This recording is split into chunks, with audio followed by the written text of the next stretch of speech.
Ang Aklat ni Juan, Chapter 21, Tagalog. Pagkatapos nito, muling nagpakita si Jesus sa mga alagad sa tabi ng lawa ng Tiberias. Ganito ang nangyari. Magkakasama sina Simon Pedro, Tomas na tinatawag na Kambal, Nathanael na taga-Kana sa Galilea, ang mga anak ni Zebedeo at dalawa pang alagad. Sinabi sa kanila ni Simon Pedro, "Mangingisda ako.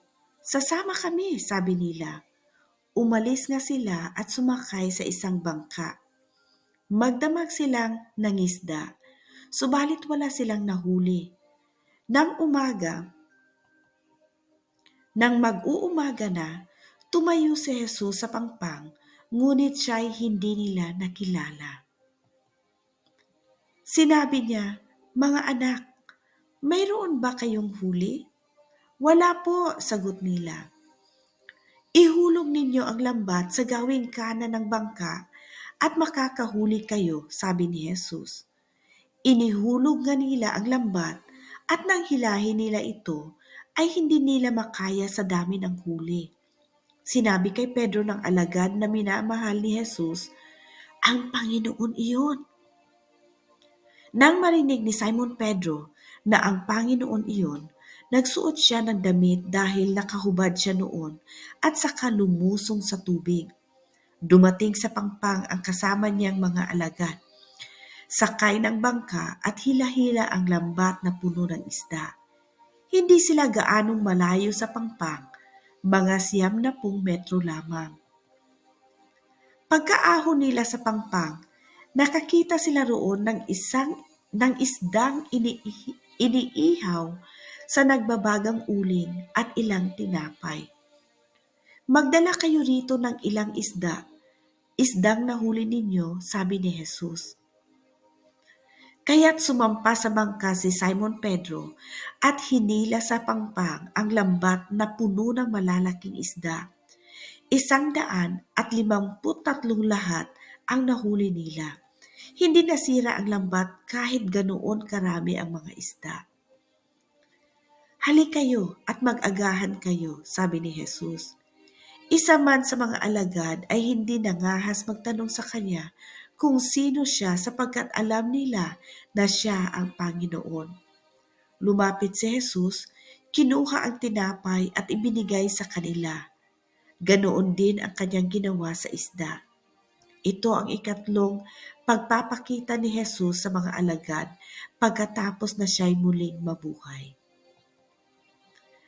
Pagkakain nila, tinanong ni Jesus si Simon Pedro, "Simon, anak ni Juan, iniibig mo ba ako ng higit sa mga ito?" "Opo, Panginoon. Alam ninyong mahal ko kayo," tugon niya. Sinabi sa kanya ni Jesus, "Kung gayon, pakainin mo ang aking mga batang tupa." Muli siyang tinanong ni Jesus, "Simon, anak ni Juan, iniibig mo ba ako?" Sumagot naman si Pedro, "Opo, Panginoon, alam ninyong mahal ko kayo." Sabi ni Jesus, "Alagaan mo ang aking mga tupa." Pangatlong ulit na tinanong siya ni Jesus, "Simon, anak ni Juan, mahal mo ba ako?" Nalungkot si Pedro sapagkat 3 beses siyang tinanong, "Nang mahal mo ba ako?" At sumagot siya, "Panginoon, alam po ninyo ang lahat ng bagay. Alam ninyong mahal ko kayo."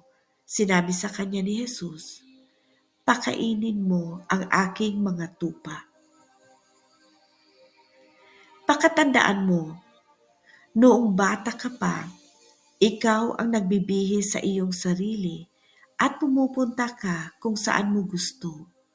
Ngunit pagtanda mo, iuunat mo ang iyong mga kamay at iba ang magbibihis sa iyo at dadalhin ka kung saan hindi mo gusto. Sinabi niya ito upang ipahiwatig kung paano mamatay si Pedro at kung paano niya luluwalhatiin ang Diyos. Pagkatapos, sinabi sa kanya ni Jesus, "Sumunod ka sa akin." Lumingon si Pedro at nakita niyang sumusunod ang alagad na minamahal ni Jesus. Ang siyang humilig sa dibdib ni Jesus nang sila'y naghahapunan at nagtanong, "Panginoon, sino po ang magkakanulo sa inyo?" Nang makita siya ni Pedro, ay tinanong nito si Jesus, "Panginoon, paano po naman ang taong ito?" Sumagot si Jesus, "Kung nais kong mabuhay siya hanggang sa pagbabalik ko, ano sa iyo? Sumunod ka sa akin." Kumalat sa mga kapatid sa pananampalataya ang balitang hindi mamamatay ang alagad na ito. Ngunit hindi naman sinabi ni Jesus na hindi siya mamamatay, kundi kung nais kong mabuhay siya hanggang sa pagbabalik ko, ano sa iyo? Siya ang alagad na nagpapatutuo tungkol sa mga bagay na ito. Siya rin ang sumulat ng mga ito at alam naming totoo ang kanyang pahayag. At marami pang ginawa si Jesus na kung isusulat lahat, sa palagay ko'y hindi magkakasya kahit sa buong daigdig ang mga aklat na maisusulat. Ibinibigay ko ang papuri at pasasalamat sa Panginoong Hesus. Amen.